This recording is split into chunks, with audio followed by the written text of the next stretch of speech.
What's up, guys? Welcome back to Undefeated at Locals. It's your boy Marvin here with the community's own Disaster Dan, one of our team members. He's here to talk with us today about his upcoming trip to NA Nationals, how he's been testing for that, what he expects to see there. You can already see it on the screen. How are we doing today, Dan? I'm doing all right. I'm a little tired, but that's okay. I was watching EU Nationals. Yeah. Top Cuts is playing out as we speak. In fact, finals, I think, maybe. It's over. Oh, it's over. Who won? Yeah. Bert won. Oh, nice. Bert finally takes a win. Yeah, he beat Elvis Aguero in the finals. Nice. Yeah, Elder was like an interesting pick there. But yeah, we can already see Dan's top five, and these are what he expects, right? These are not maybe necessarily what he thinks is the meta, but the top five things he thinks will be the most registered. We'll start from the bottom up. You've got Rodon on here. This guy was king shit for a while, so speak to this one. Yeah, so I think with the current meta and like Bert and Godzilla being so prevalent, I think Rodan has a little bit harder of a time. I do think that all Rodan is better than Void Rodan currently in the meta, and he gets World's Weakest in the SoloLeveling deck, which is going to be really good for the all package and focus attack and stuff like that. I think some people are going to be apprehensive because he is a seven-hander. He is a 22 health character, or 23, I can't remember his exact health total. Uh, yeah, I just think some people are going to be apprehensive to play him, but there's going to be plenty of people who are like, oh, well, this is what I played last regional, so I'm just going to play it again. Yeah, for sure. No, I completely agree. Like you touched on a little bit, we got like a bunch of upgrades from the SoloLeveling deck that just released. World's Weakest Hunter being like his main little upgrade in that focused attack package. So yeah, no, I think he will see play.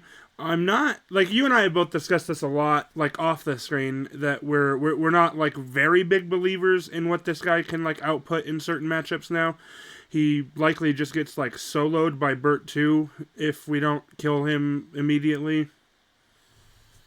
Yeah, well, that's why I think it's just kind of like people are going to go to the all package and just try to kill you Yeah, quickly. for Like, we're going to sure. make Bert a non issue by just Killing playing him. World's Strongest, make it draw three cards, Yeah. and then play my double jumbo fist, and then go into focus attack and just kill you. Yeah, exactly. Yeah, that's definitely this guy's new way of doing things.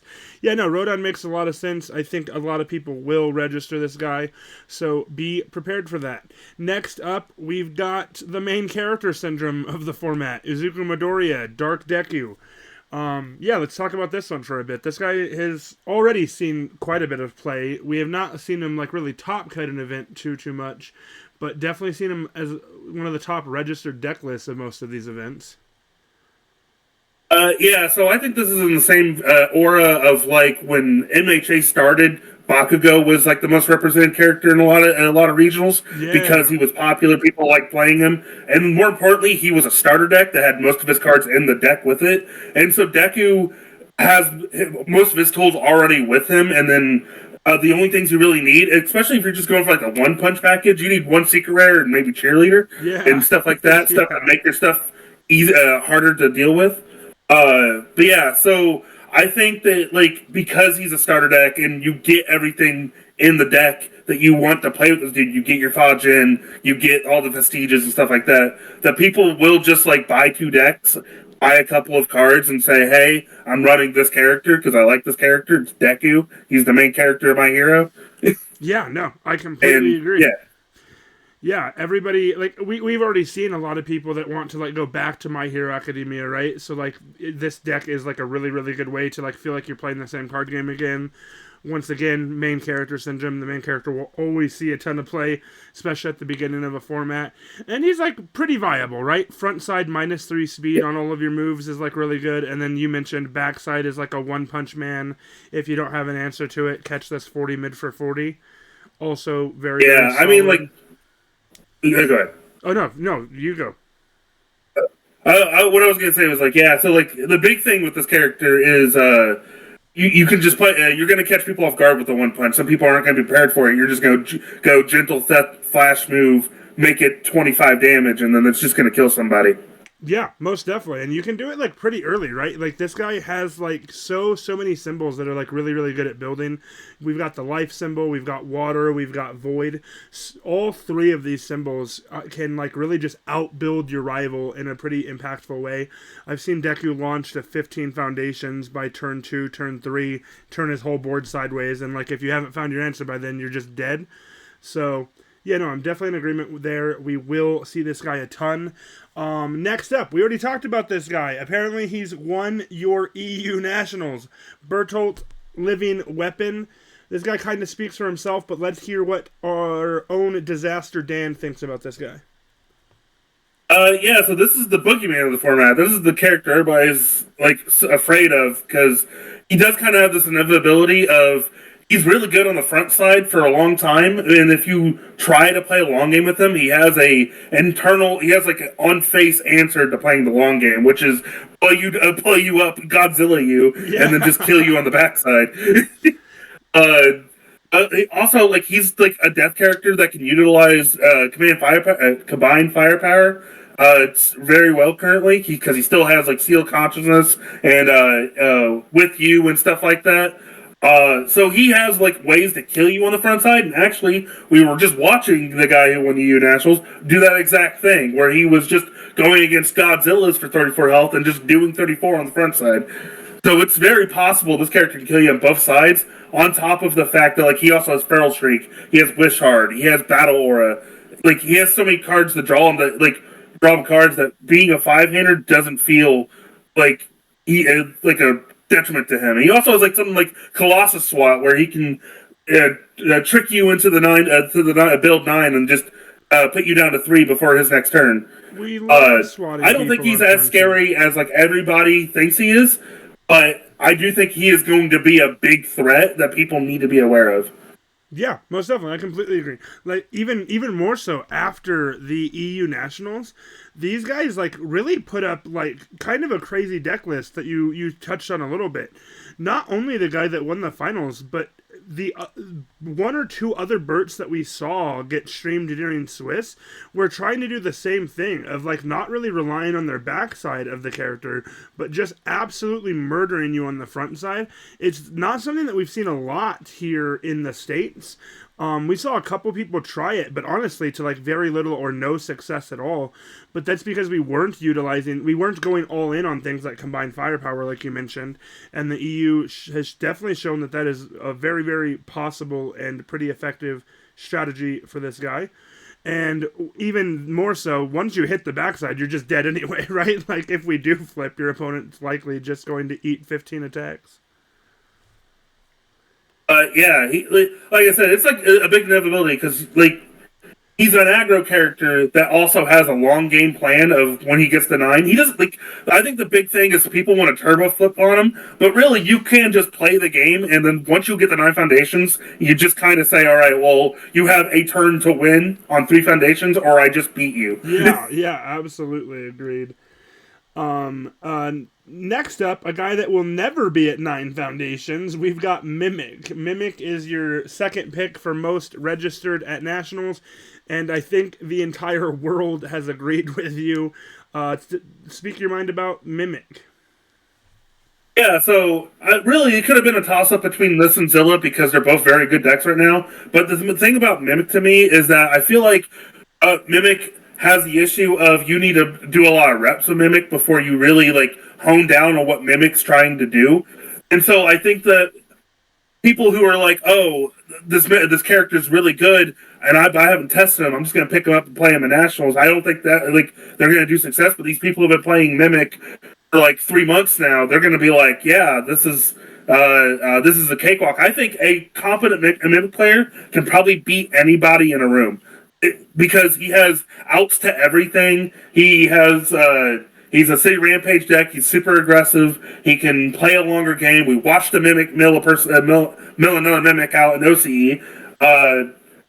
There's like this character has a lot going for it.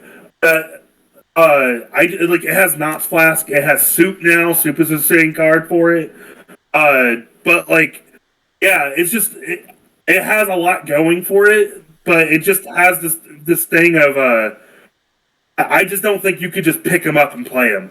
Yeah, no, for sure. Like one of his main things, and something we've seen and heard in the community and in the community discords, is that people are a little bit afraid of his 25 health compared to Godzilla's 34. Right? That's like 3 or 4 attacks in some cases, difference there that can just like kind of put you on the edge of your seat when playing this guy. But I definitely tend to agree with you. I think I was wrong. I've been like kind of going back and forth on my best deck in the room, best deck in the format, what have you. And no, I think it's just Mimic. This guy just has every single answer to the format and has an ability that just lets him pick it up whenever he needs it, right? We have so many attacks that we can use both offensively and defensively to interrupt our rival. And that is just a very, very good space to be in this current metagame. But I do agree with you that I think we will see less of him than Godzilla, as he is just that way harder to play. You need to know what to pick up. You need to know, like, pace of play. Pace of play is very important with this guy. But, no, he is a very, very solid pick. Yeah, and so the big thing about him over Zilla is he has like a cover goal thing where like once he sees a card, he can kind of just loop that card the rest of the game as long as he checks an asset. So like say he has the card stuffing card. The uppercut? When you block with it, they stuff an extra card. Cheerful uppercut. I can't remember the name. Yeah, cheerful uppercut. Like as soon as he sees that card, you might see that cheerful uppercut every single turn because every time he's checked an asset, he's just gonna add it back and block with it again. Yeah, and that's like.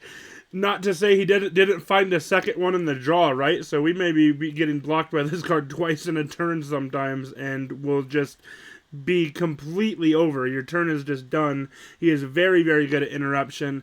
And then even more so, like, his type of interruption almost, like, asks you to overextend into him, and he is very, very good at cracking back because he also just gets to pick up Determined Advance whenever he wants it and hits you for 13. Yeah, and then also, like, being asset focused, there's not a lot of good asset hate currently in the format. Sure there's not. Kraken, there's pass-through walls, which is just okay, because it's just a one-time use, same with Kraken. But, like, everything else, what Villainous Teamwork, I think maybe the best one might be Deadbolt. Yeah.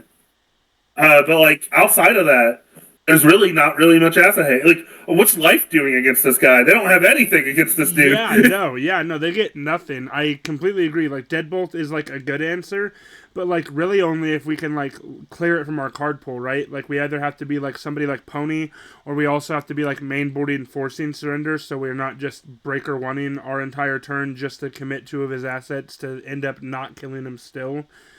So yeah, no, very, very hard to play into, but very, very hard to play as well. But I do think you will see an absolute just group of Mimics register at Nationals.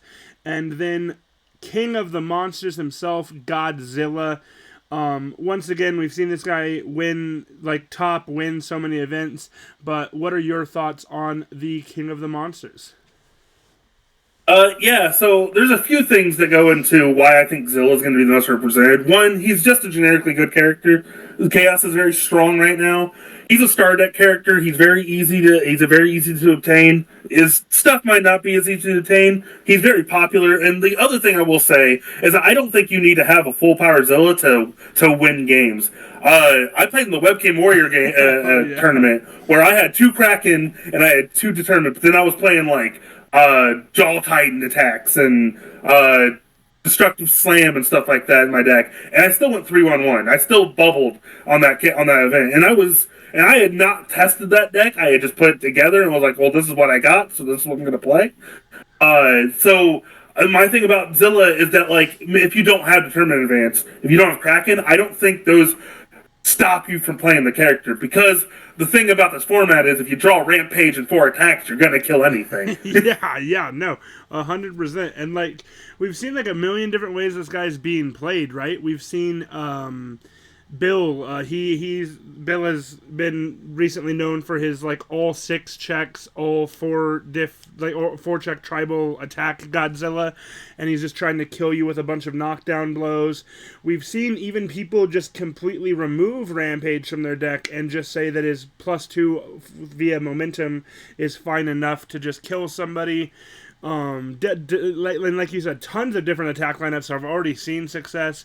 People are playing like that attack Titan rush where you can't reduce its damage, so they're going all in on like no stat reductions type of deal.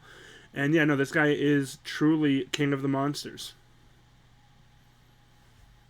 Yeah, and so yeah, like he's super popular. People are just love Godzilla. They're just gonna play this guy.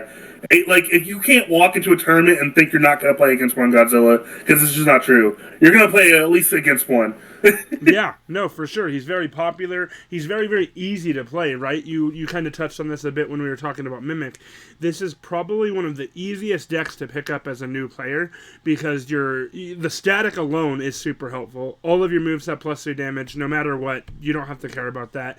And then his enhance is just so simple. Spend a momentum +2 to your check. Very, very easy to understand and use that enhancement. And then his first form, once again, just the most simple thing. Oh, I'm behind in this game. Blow it all up. Yeah, I definitely think that there is some kind of like the most difficult part of Zilla is knowing when to properly do the first form. But usually it just kind of is just I'm gonna blow up your board and build two. Like at the end of the day, that's all it's gonna be. It's just like do you think people need to like attest when like are they truly behind or does their opponent just have more foundations than them? Yeah, for sure. Because Yeah. I don't think my opponent having 10 foundations just means I should just blow up the board. Yeah, no, I agree. I agree. We definitely actually need to be like behind in everywhere, right? Like what is like you could have 7 foundations, your opponent could have 15, but if all of theirs are face down, then we're probably not behind in that game. So Yeah, and like what I mean, what's their 15 foundations when I play my determinate advance and then play another determinate advance? yeah, exactly. Play a freaking attack Titan rushes after 2 determined advance, gonna kill anybody. So yeah, that's Disaster Dan's top 5 picks for nationals. He's preparing for these. We have been testing. He's been testing a lot the last couple of days leading up into nationals. I'm surprised Ymir isn't on this list with the amount of times he's lost to it. I'm beating it too. It's just Drew's deck. Look, TTS doesn't like me to begin with, and Drew's deck is very good. It is. No, you're not wrong. I've also lost to Drew. And then we'll get right into what Dan is playing himself. It is not either of these 5 characters. He's going to be playing a little bit of a rogue pick. So tell us about your deck, Dan. All right, so here's the thing. Self-mill is to my heart. It is something that I've played since the beginning of this game. Every deck I play, you're gonna get some kind of like feeling of okay, he wants to see a lot of cards in this card. I'm a big 6-hander guy. I don't like playing 7-handers. I'm not good enough. I'm not big brain to block those kind of attacks.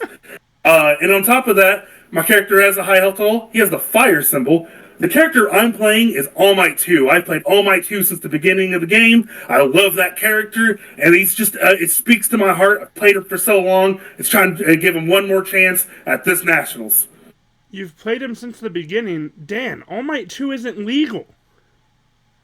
Wait, what do you mean he's not legal? I've been playtesting this character for the last, 3 months, and nobody has said anything to me. He's rotated, Dan. Oh, I don't know what to do then. I haven't prepared for this at all. Well, I do have this other guy. His name's Reiner Warrior. He's also a 6-hander self-mill character with the fire symbol. I guess I'm just gonna throw him in front and see how it goes. All right.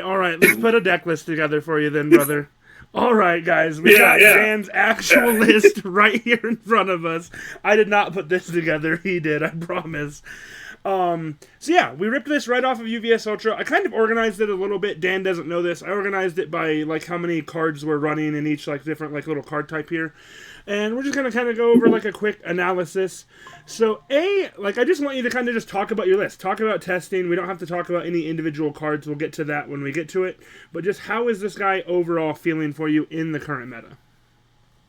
Yeah, so the reason why the All Might bit came up is because this character to me has very big All Might 2 energy. He's a mill 4 character to give stats. And on this backside, he cares about momentum, which All Might also cared about momentum. I played All Might for such a long time, and this character just kind of feels like the natural progression of that character. So that's why this character speaks to me and why I'm having the most fun with this guy in the meta.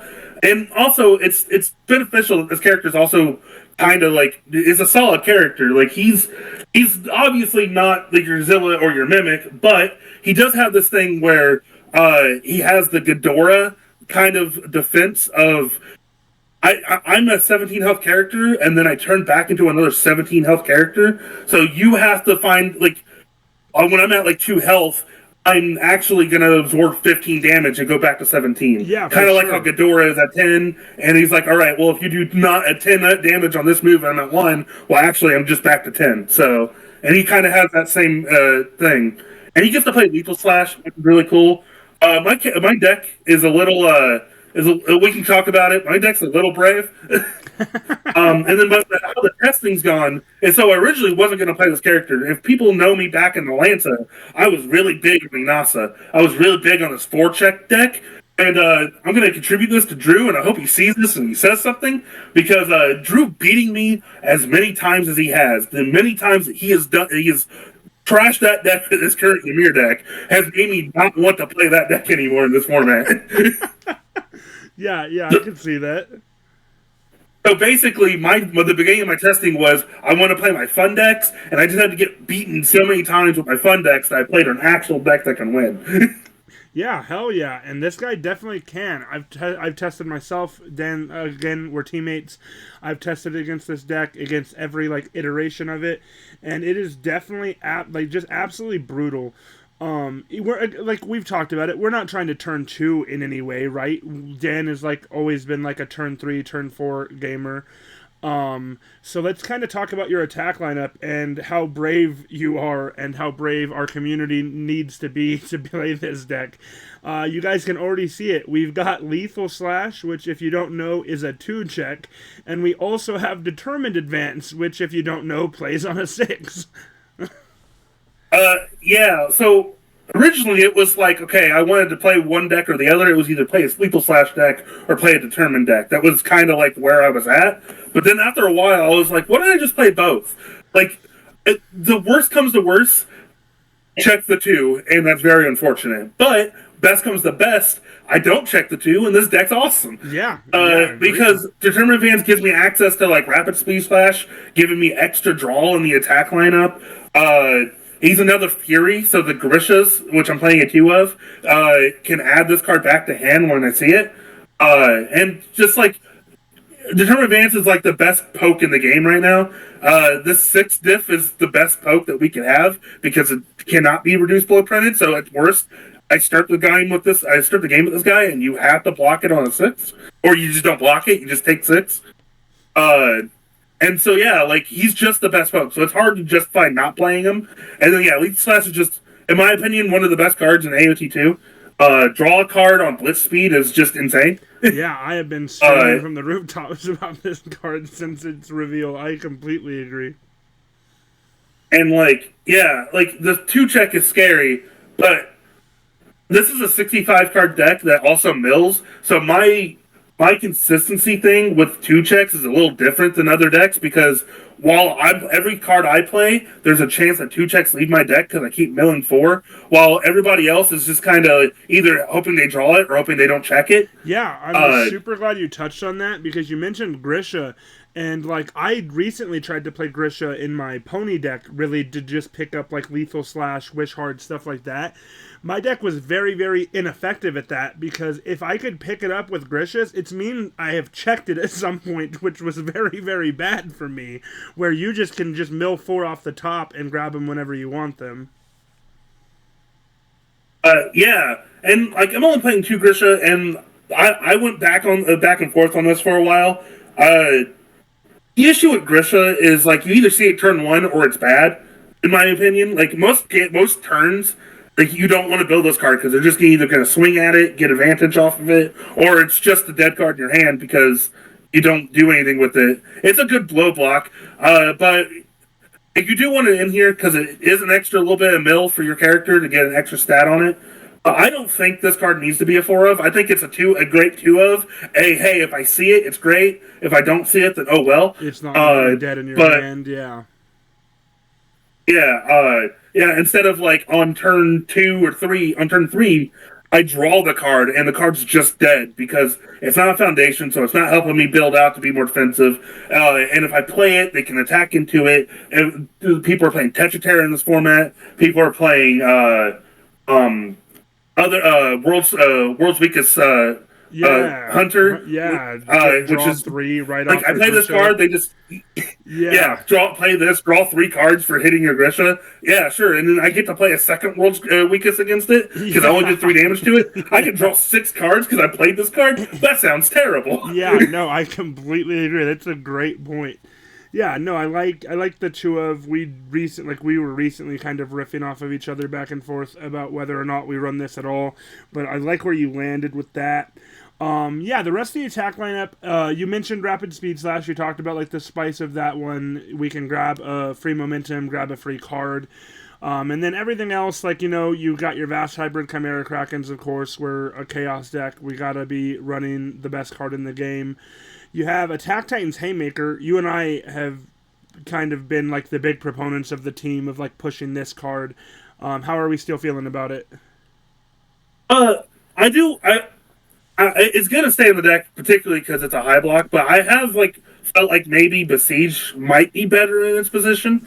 But it becoming a foundation, especially a foundation that builds itself, is really good in this character that wants to cycle quickly because he wants to have the extra stats on his face for cycling. For Uh, sure. but I don't know. I'm like it's good in some matchups, but the issue is like it's not good in every matchup. So I'm just like, and Besiege could see that same spot, and Besiege has like a wider range of what affects. The issue with this character is that he doesn't give enough damage to Besiege. I feel like we are playing like Knots Flask and stuff like that, but if we don't see those, especially if it's not killing them, Yeah, then it's we like don't really want very to use our bad. Knots Flask offensively until we know they're dead. Yeah, yeah, most definitely. Next up, we've got Yeah. Gargantuan Grapple. You talked about not slash and giving things damage. This is in here just because it's a throw, right? I went through a cycle of throws, and actually Kevin Broberg suggested this card to me because I did not realize this card existed. Uh, but like I was playing like Annie's Leg Sweep, I was playing Cat Claw Grab and stuff like that. Just different throws, the different zones to try it out. But then he suggested this one, and this is probably the best throw in Chaos for like a 4-diff generic throw because it's modal in the way of if I don't need the throw, this card also it can be a breaker block. Yeah. Which like a well timed breaker 2 could just end a person's turn. Yeah, most definitely. Yeah, breaker is like super big in this format against people that are like trying to string. Everybody's trying to string attacks. So Also, compared to the other throws, this one has 2 speed, which is not a big deal like early on. When you're flipped over or you mill or you're cycled on your front side, you could give this thing like 3 speed, which making it a 5 mid 8, 5 mid 7 throw is a lot more scarier than a 3 low 7 throw or something like that. yeah, really, really sucks to block something on a 6 or a 7 when you know you're gonna take half anyway. That is awful. And we can get to like kind of the spice in the deck with this one because like this is like a big plus to this card. We are 4xing Wound Restore. This is great offensively and defensively in your deck. Yeah. Yeah. So on offense, this card can just kill your opponent. I've done it plenty of times where I've just said, "Hey, this throw's going to do an extra 4," or "Hey, you can't block this tournament advance." Well, this tournament advance is actually going to come at you for 10 instead of 6, or Yeah. it's actually going to be like more like 12. Uh, and so yeah, and then on the front, on the back side, on the other side, on defense, we're not blocking a whole lot, but what we are doing is we're doing a lot of reduction. So between Knots Flask and Moon Restore, we can just say, hey, we have an extra attack worth of health on the front side, and we want to kind of keep on the front side until we've at least cycled for the game. Uh, so we're trying to stay there as long as we can. So Rune Restore and Knots Flask are kind of helping that, and then we could just like half block them with Speed Slash and Breaker them, and like the best feeling in the world is going to 1 on the front side and telling them they have to waste an attack. Yeah, no, it's amazing. You're not like a 34 health character. I feel that that's where people like kind of mess up with like even like Ghidorah and whatnot. Like, oh, he's only got 30 life. Oh, like Reiner only has 34 life. No, you've got like 60 life because of people having to like overextend just to kill your front side, and then you start at 17 on your backside and still have access to these not slash these wound restores. So yeah, no, this guy like it is like insanely hard to kill this guy at times. Um, and yeah, so that kind of And like also, go for it. Yeah, although I was going to say is that Wound Restore is also from the hand. So unlike Knots Flask, where like they're going to know how much damage reduction you have according on the board, this kind of like throws their math off completely. So where they think an attack's going to kill you, you just go, hey, actually, I'm going to be at 4 instead. yeah, most definitely. Yeah, this guy is so good at living, especially like again with this lineup. You have also like another pseudo like damage reduction in Runaway, where even citing more of these against certain matchups. So if you get like wound restored Runaway, if that's the only way your opponent's interacting with you in a turn, you're going to be very pissed off, and they are likely going to live through that turn. Getting into Yeah. your foundation lineup, we've kind of got like a more cut and dry type of chaos good stuff here, right? We've got our fearsome transformations to draw. We've got a little bit of defense in fast friendship for some minus speed. Master's Pride has been like kind of seeing a lot of play due to determined advance. Yeah, we get to blitz, add a momentum, and this is just basically like ready one. Yeah, Blitz, and then Blitz, Ready One, or so Rapid Speed Splash is also in this deck. So even Yeah. if I don't see Determinate Advance, and if I have a momentum, Speed Slash can randomly say, "Hey, restand a foundation for doing this," Hell because I can yeah. just gain a momentum off of Speed Slash. Yeah, no, that's sick. And then we've got like, and then again, chivalrous competitor, more draw, easily excited. It's our best zero diff, gives us a speed. Family secrets. This is definitely I've seen this played a little bit, but it's definitely like a newer card. Talk about family secrets for a bit. Yeah. So this is just kind of like my favorite card out of the lower decks, and this card has especially since we're playing Lethal Slash, the fact that it says printed 3 or less and not just like printed 3, which is what like a Ward Victor, not Ward Victor, uh, advice for winners. Yeah. That's a card from like set 2 that says if you check a 3, you can recheck. But like the issue with that card is you don't get to do it with 2 checks. This card you can do with 2 checks, and there's actually some times between this and league review on defense where checking a 3 is more beneficial than checking a 5 because I can make my 3 a 6 check Yeah, and that's because of this dope. card. Yeah, that is sick. Yeah, no, Family Secrets is definitely like I feel that this card's gonna see more and more play once people kind of see decks that interact with it really well, like this Chaos package will. Next up, a new addition to your deck I know is Titanic Combat. We talked about this one for a while a few nights ago. This guy is also just like really good in your deck, right? We just talked about how much you benefit from not blocking, from just taking damage. And as long as we're taking damage, this is a free build, which is absolutely insane. Yeah, so if you build this turn 1, it's basically saying you're gonna get the free build because you're never like this character to me is never blocking the first attack unless it's for the health total.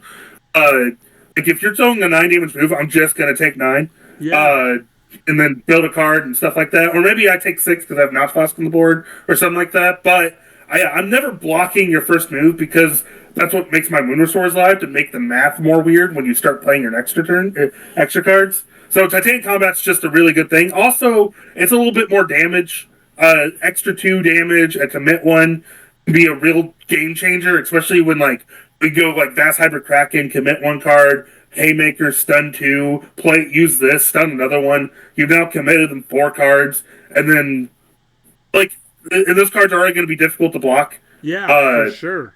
Yeah, no, I like that a lot. Both offensively and defensively have a lot of use cases here. And like it also like if you build one or two of these, it also may just have your opponent not want to attack into you, right? Which like we're totally down with as our character that doesn't want to be attacked necessarily. If your opponent sees Titanic yeah, Combat and chooses to build and pass, we're on the up and up in that game. Uh, yeah, if they see this card, they're like, actually, I'm going to wait a turn. I'm like, cool. That means I don't have to worry about you killing me for a turn. Yeah, exactly. Because there is the fear of, okay, we do the damage. He has a couple of Titanics on the board. Hey, I'm now 8 foundations. Here's determined, lethal slash, Yeah, rapid, absolutely. etc. Yeah, 100%. Next up, we again like we're gonna just kind of pick apart the spicy ones here. We have Attack Titans Hardening. This was like kind of found by you and talked amongst the team. Let's hear about this guy. Yeah, so I've been back and forth including this card in the deck. I've ultimately decided I'm gonna play it because I've had situations in testing where I'll go into deadlock, or my opponent will force me into deadlock because they'll like flip a Knots Flask with Hacker and put me to Yeah, 11. Uh, but like there's a the that like I can't get out of deadlock, so this is the card that does it. Also, before I cycle, this is more damage reduction, so I can make something -4 damage with Knots Flask in this and stuff like that. Maybe that comes up. I've never really used it for that, but its other side is really good because it's when you cycled, you gave your stuff 1/1, which is a very cool thing to do. You get this on the board. Once you cycle, that's kind of when you're trying to kill your opponent anyway. So when you commit foundations, they're not gonna matter yeah. again. You're just gonna blow them up for uh, 1-1. yeah. So like now my with my character giving symmetrical stats once he's cycled, what my determined advance can become like an 8/8 off my character, get some momentum, give him a 11/8, give this make it a 12/9 Yeah, before anything else. yeah, Tell them, hey, deal absolutely. with this card. Yeah, no, it's definitely one that kind of just sits there if we don't do it, but like it's also spam, right? So like we're allowed to have it just sit there, and once it becomes good, it becomes really good. And then we kind of got Yeah. more chaos good stuff. We got the broken psyches because once again we're just a deck that is highly benefiting from not like just absolutely refusing to block our opponent. We've got struggling with studies because if we're running runaway, we pretty much have to be running struggling with studies. Picking up runaway, like your opponent just has to stop attacking you. If they're on their second move and they got runaway and you have struggling with studies, I don't know why we're ever playing a third move into that. But if they do, we Uh, benefit greatly. Oh, 100%. Uh, yeah, no. And then also, this can sometimes protect, like, your broken, if they have flip effects. This can Yeah, protect, for like, your sure. actual good defense. Absolutely. Yeah, no, and that's My broken super psyche good. and stuff. Yeah, no, I completely agree. We got League Interview because we're playing things like Determined Advance, things like defeating the Colossus Titan, so this will, like, pillow up on our first check. And then we've got Incredible Display. I think this card should just always exist in your list. I do agree with the 1x here. I don't think it's as impactful as it once was, but it's just that gotcha card, right? When Incredible Display is good, it's insane. Like you're gonna cancel the biggest play of your life, and otherwise it's probably just gonna sit there, might pick you up a block zone, but definitely should be in your deck list in an amount. And then your sideboard is you absolutely hate Burton Pony and want to see them die in a fire. We've got Cape of No Return. This just makes a lot of sense. Again, you're a Chaos deck. Runaway, once again, already talked about this. But then let's get into the one I'm sad about, Great Buckler. We're 3Xing Great Buckler on the side. Yeah, so the way this character, like, dies, or, like, the thing I've been telling people is I think it's very hard to kill this character turn 2 because he has that Ghidorah effect of, hey, I can't take 34 to the face. You have to find more damage. Uh, but the way this character does die turn 2 is when you play 85 attacks. Yeah, for uh, sure. and so Pony and Bert both do that. They both just say, hey, we're just going to play every attack we see, and we're going to see where it goes. We're going to play every lethal slash. We're going to play every 3-diff. We're going to play. We're going to play every battle aura, and we're just going to try to kill you. Absolutely. Yeah, and Great Buckler is just going to try to completely stop that by locking cards into their card pool, which I personally hate to see, but I get it, Dan. I get it. And then we've got pass through walls. This card, like we talked about it, right? Like oftentimes hitting something 1x and mimic is not going to do anything, but you still have to have access to that ability. So I do think that this is like a really good slot to have. I imagine it's mostly for like Cape of No Return and stuff like that. 100%. It's just a stopgap, really. Yeah. Unless the Notch Flask is really just gonna like ruin my day and make the Yeah. -3 damage actually that impactful. But it's really just there for cape for no turn. It's also a 6 check, so like us putting it into the deck isn't really like making us feel bad because we are just getting another 6 check in the deck. Yeah. And also like the big thing is like it's just gonna sit there. It's not the fact that like it's gonna always be the best answer, but the thing is that it's gonna be an answer that they have to think about when they're playing. They can't just play cape and think that's all they've got to do. They have to think about this card. Yeah, no, most And definitely. also to stop breaker sometimes. Yeah, and that's also great. Even like sometimes in that matchup, I've been breakered by Mimic plenty of times. And then just another Rodan's playing Big Fist Bash. Yeah, exactly. We got another Incredible Display. Again, this just makes sense. I really like Incredible Display as a 2 of in decks on symbol, like across your main and sideboard. This is exactly what I'm doing in Pony, like, as an example. 1x in main, 1x in side makes a lot of sense. We can side the second into things like Runaway, stuff like that. Yeah, no, this deck is freaking awesome. I've played it into it quite a bit. I've seen him test with it against everybody in the Let's Talk UVS and Undefeated at Locals community discords. Very, very fun list, Dan. I'm sure you're going to absolutely destroy Nationals with this guy. But yeah, let's get into the last couple questions I have for you, and these ones are just fun. They have a little bit to do with Nationals, maybe, but mostly just for fun. First question for you: what is your favorite card in UniVersus ever? Cross format, retro, legacy, whatever you want to do. What's the favorite card?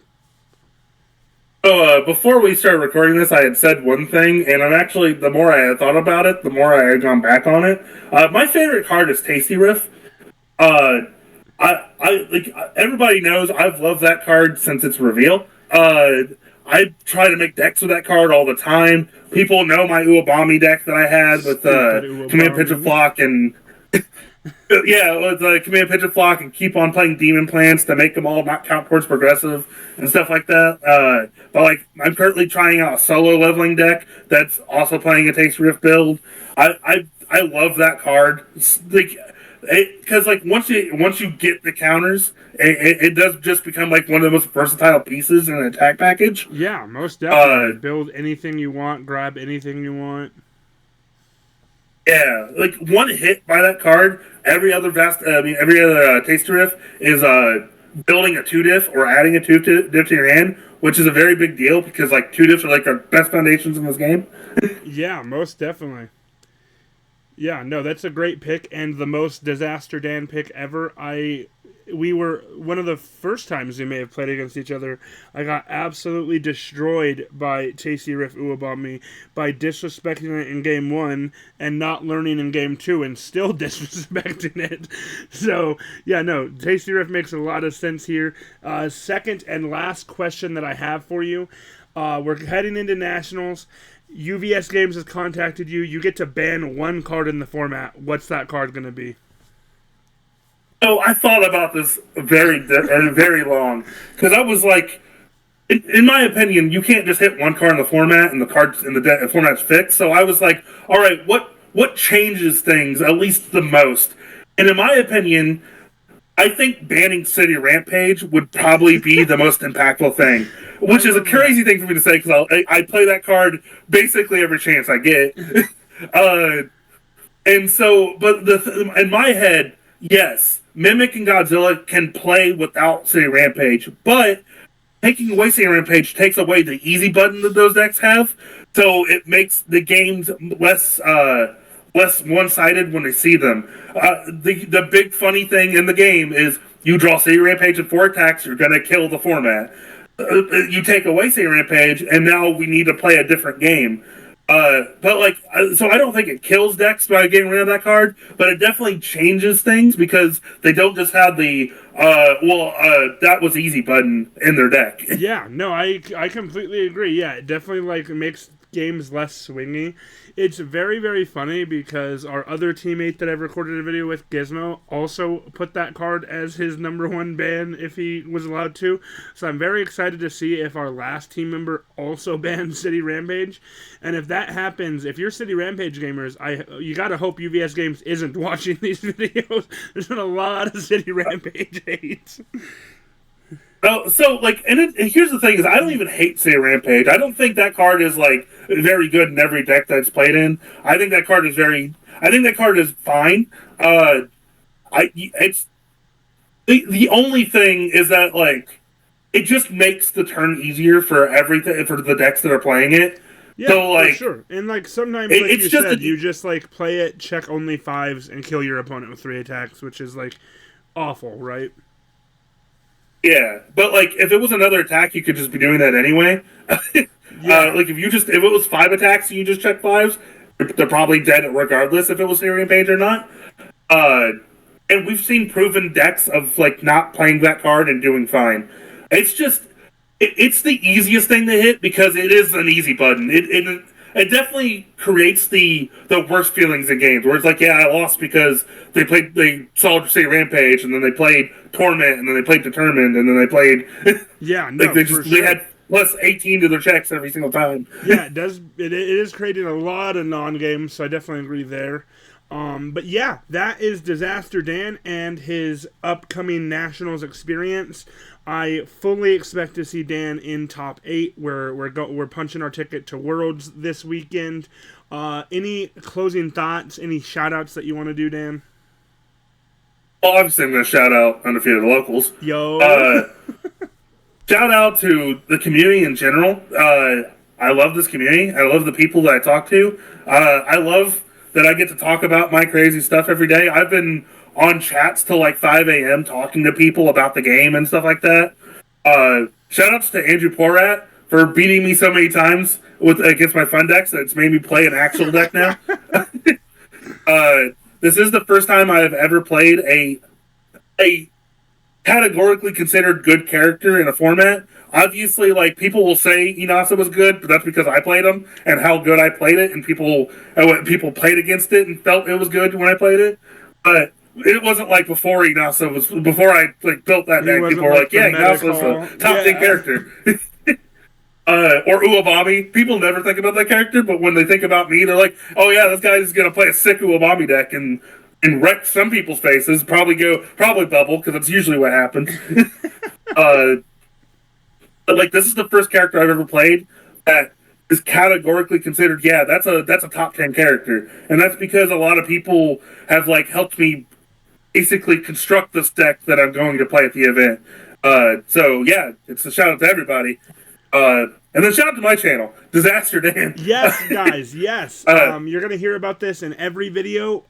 In the description below, it's going to be Disaster Dan, only Disaster Dan. His YouTube's going to be down there. We're going to link any of his social media accounts that he might see, because that's the real point of all these videos, is that these are all team members that do content as well. He's been rocking these budget builds for all of these sealed products. You just released your Star Trek ones, I want to say it was the last one you may have hit on. So yeah, he's gonna. And then I'm recording solo today. Hey, we're recording solo leveling. Maybe it will help me win with this guy at locals instead of going 0-3 at the last 3 of my events. But yeah, so go to the description below, sub to Disaster Dan. That is the most important part of today. And then catch him. You see the jersey that he's wearing now. You'll see it in the thumbnail. If you see that jersey at Nationals, go up and talk to him. If they're an undefeated locals team member, they're the best guys in the community. I can guarantee it. So yeah, a bunch of our team members will be there rocking the jerseys, rocking into top 8. Go to talk to them. Thank you so much for coming on today, Dan, and we'll catch you guys next time. Peace.